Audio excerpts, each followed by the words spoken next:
바울과 실라 하나님 앞에 기도하고 찬양. 그런데 여러분, 하나님의 명령이지만 바울과 실라도 저희와 같이 인간이었습니다. 여러분, 바울과 실라가 이렇게 귀신 들린 여자를 만나고 귀신을 쫓아주려고 그 거리에 나선 것은 사실은 아닙니다. 바울과 실라가 목적이 있었어요. 귀신을 쫓아내려고 하는 것도 아니고 감옥에 가려고 하는 것은 더더욱 아니었습니다. 오늘 말씀 첫 번째 우리가 읽은 그 첫 번째 말씀에 보면요, 기도할 곳을 찾으러 간 것입니다. 16절 말씀에 나오죠. 바울과 실라는 기도하는 곳으로 가다가 이 모든 일들이 일어난 것입니다. 여러분, 가끔 교회에서 이런 일들이 일어나면 참 가슴이 아픕니다. 예를 들면 새벽 예배를 가기 위해서 길을 나섰는데 교통사고가 난다든지 다치신다든지, 선교 여행을 갔는데 그 선교 여행에서 선교관 분들이, 단교 선교관 분들이 피랍을 당한다든지 거기서 애매하게 고통을 받는지, 이런 뉴스와 소식을 들으면 여러분, 신앙인으로서, 저는 또 목회자로서 대답할 일이 없습니다. 이게 어떻게 된 일인지. 주를 위하여 고난받는 것은 우리가 알지만 이러한 일들을 우리가 접하게 되면 가슴이 아픈 거예요. 차라리 요나처럼 하나님의 말씀에 불순종하다가 물고기 밥이 되면 이해가 됩니다. 그런데 주의 일을 하다가 어려움과 위험을 당하게 될 때 여러분, 뭐라고 대답을 하시고 무슨 생각을 하십니까? 여러분 속으로, 하나님, 이거는 하나님 좀 박아주시면 좋지 않았겠습니까? 하나님, 이거는 교회도 또 믿는 자들에게도 덕이 되지 않는 일들이 일어나는 것을 볼 때 참 마음이 안타깝다, 이렇게 우리는 생각을 합니다. 오늘 바울과 실라가 꼭 그런 상황이에요. 기도하러 가다가, 기도할 곳을 찾다가 이러한 일을 당합니다. 처음에는 바울은 이 귀신 들린 여자를 상대하지 않았습니다. 쫓아내고 그냥 못 들은 척 했어요. 그런데 자꾸 따라가면서 바울을 귀찮게 하고 어렵게 하니 바울의 마음이 너무 힘들었던 거예요. 그래서 예수님의 이름으로 귀신을 쫓아내고 이 여인을 자유롭게 합니다. 그러나 애매하게, 억울하게 고소를 당하고 매를 맞고 차디찬 감옥에 갇히는 신세가 됐을 때, 과연 바울과 실라가 그 입에서 아무리 하나님의 명령이 찬양이라 할지라도 저희와 같이 말랑말랑한 이 살을 가진, 성정을 가진 바울과 실라의 입에서 찬양이 나오겠는가? 이 부분을 보는 것입니다. 아무도 만나기 싫고 혼자 멀리 떠나고 싶은 게 우리 사람의 마음입니다. 아무리 신앙이 깊다 할지라도 여러분, 우리가 인간의 몸을 입고 있기 때문에 애매한 고난과 고통을 당하고 실망과 좌절과 하나님의 도움에서 배제됐다는 것을 느끼게 되면 여러분, 극심한 좌절과 우울감에 빠지는 것이 바로 우리 인간의 모습이다라는 것입니다. 그런데 어떻게 바울과 실라는 그 상황에서 찬양했는가? 그것을 말씀해 보면 감옥에 있는 죄수들이 다 듣도록 큰 소리로 하나님을 찬양합니다. 하나님의 명령이기 때문에 찬양해야 하지만 하나님은 그 명령을 지킬 수 있도록 도와주셨기 때문입니다. 하나님은 인격적이신, 우리 좋으신 하나님은 그 고난과 고통 속에서 인간이 기계적으로 로봇처럼 하나님을 찬양하기를 원하지 않습니다. 아파서 신음하고 억울해서 신음하는 바울과 실라의 마음을 기도하는 그때에 하나님은 위로하시고 바울과 실라의 마음을 만지시고 그 딱딱한 마음을 부드럽게 만들어주시며 하나님의 은혜를 깨닫고 다시 감사할 수 있게 만들어주시는 일을 하나님이 하신 것입니다. 한마디로 얘기하면 찬양하라라는 하나님의 명령을 지킬 수 있도록 하나님이 도와주셨다는 거예요. 여러분, 바울과 실라가 대단한 주님의 종이지만 사람입니다. 화도 내고 실수도 하고 저희와 같이 성정을 가진 자지요. 그러나 이들이 이유 없는 고난, 주님 때문에 받는 그 고난 가운데 기도할 때, 울며 신음하며 하나님 앞에 나아갈 때 하나님은 이들을 외면하지 아니하시고 바울과 실라의 마음에 위로를 허락하시고 평강을 주시고 특별히 감사의 마음을 더해 준 줄로 믿으시기를 축복합니다. 그렇습니다. 기도하고 신음하고 하나님을 찾고 나아가면 하나님은 응답을 준비하고 계시다고 했죠. 그 응답이 바로 하나님의 위로예요. 하나님이 우리 마음 가운데 주시는 감사의 마음인 줄로 믿습니다. 야고보서 5장 13절에 너희 중에 고난당하는 자가 있느냐? 그는 기도할 것이요. 즐거워하는 자가 있느냐? 그는 찬송할지니. 너희 중에 병든 자가 있느냐? 그는 교회의 장로들을 청할 것이요. 그들은 주의 이름으로 기름을 바르며 그를 위하여 기도할지니. 믿음의 기도는 병든 자를 구원하리니 주께서 그를 일으키시니. 혹시 죄를 범하였을지라도 사하심을 받으리라. 바울은 신라와 함께 고난 가운데 기도했습니다. 신음하고 넘어져도 하나님을 향해서 쓰러지면 하나님이 그 기도를 들으시고 찾아와 위로하시며 감사의 마음을 갖도록 도와주시는 거예요. 위로와 감사의 마음을 받은 자가 하나님을 찬양할 수 있습니다. 오늘 바울과 신라가 감옥에서 기도하고 그 사이에 아주 작은 띄움표지만 그 사이에 여러분 하나님의 위로와 감사의 제목이 들어있는 것입니다. 이러한 상황에도 변함없는 주님의 은혜와 사랑에 감사하는 것, 이것이 오늘 우리가 하나님 앞에 하나님의 명령을 받아 찬양의 자리로 나아가는 첫 번째 이유가 되는 것. 하나님을 찬양할 수 있는 것, 여러분 하나님의 명령에 순종하여 기도하며 나아갈 때 하나님 은혜에 감사하는 그 힘으로 하나님을 찬양하게 됩니다. 오늘 헌신 예배를 드리 여러분 호산나 찬양대 무슨 힘으로 하나님 앞에 나아가 찬양하겠습니까? 다른 큰 교회 찬양대처럼 각 파트마다 훌륭한 솔리스트들이 다 이 파트마다 배치되어서 아주 우렁찬 소리를 내는 그 힘으로 하나님 앞에 찬양해야 할까? 유명한 음악대학의 교수님이 와서 지휘를 하고 훌륭한 피아니스트가 와서 반주를 하는 것, 이것이 우리 호산나 찬양대의 힘이 될까? 물론 그런 것도 있으면 좋겠습니다. 그러나 원동력은 아니지. 그 힘의 근원 원동력은 바로 우리 대원들의 마음인 줄로 믿습니다.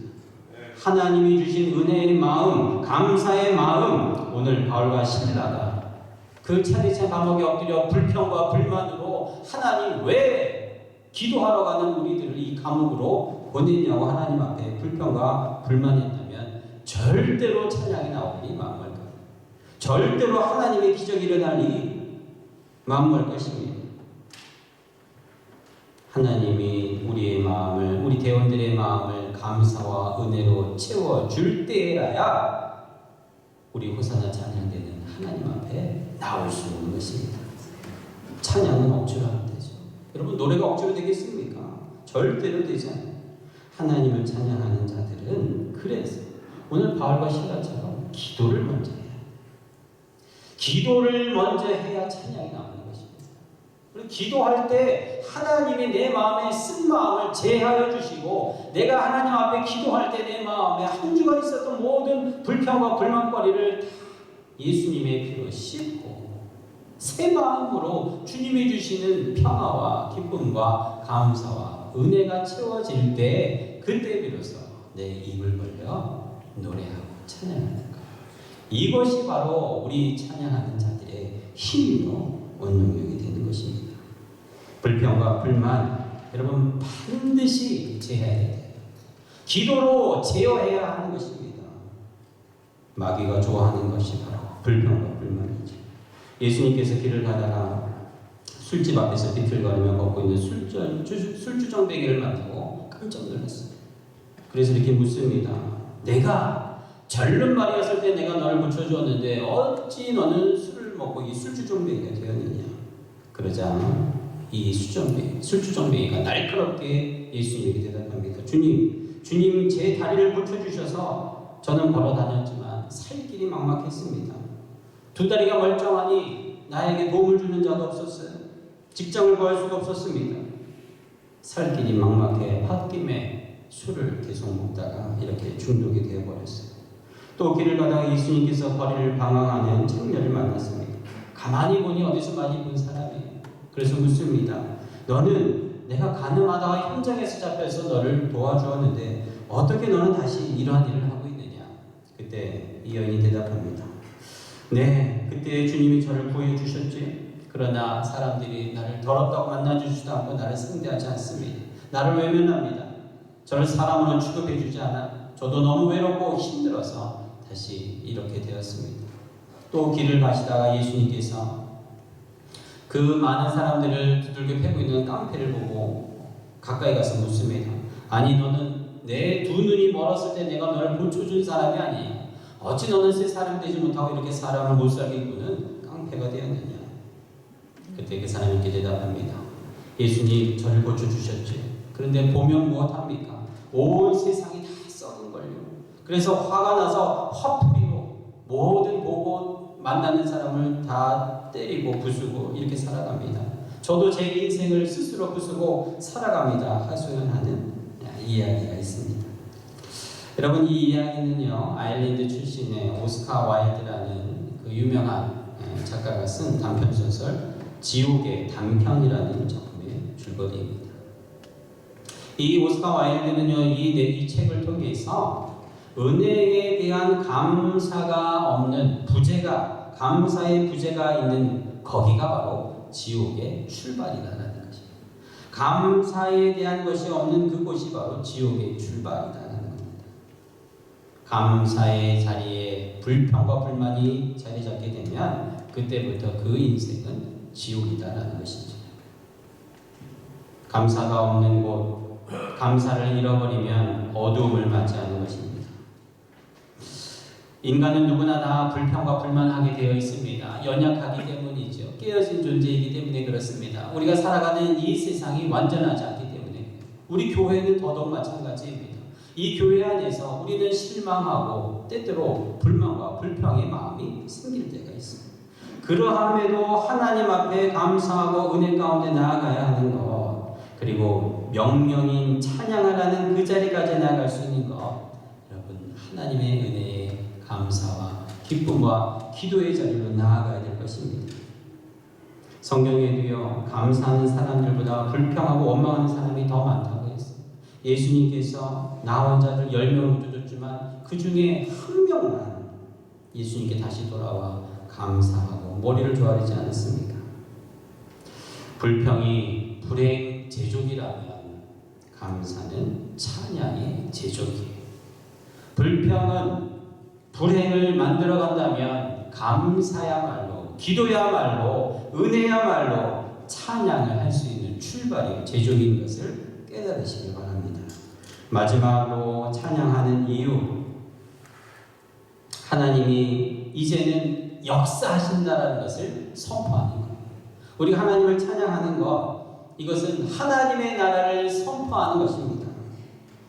하나님 앞에 찬양하고 노래하면 하나님이 들으실 때 오늘 말씀에 보면 죄인들도 같이 듣습니다.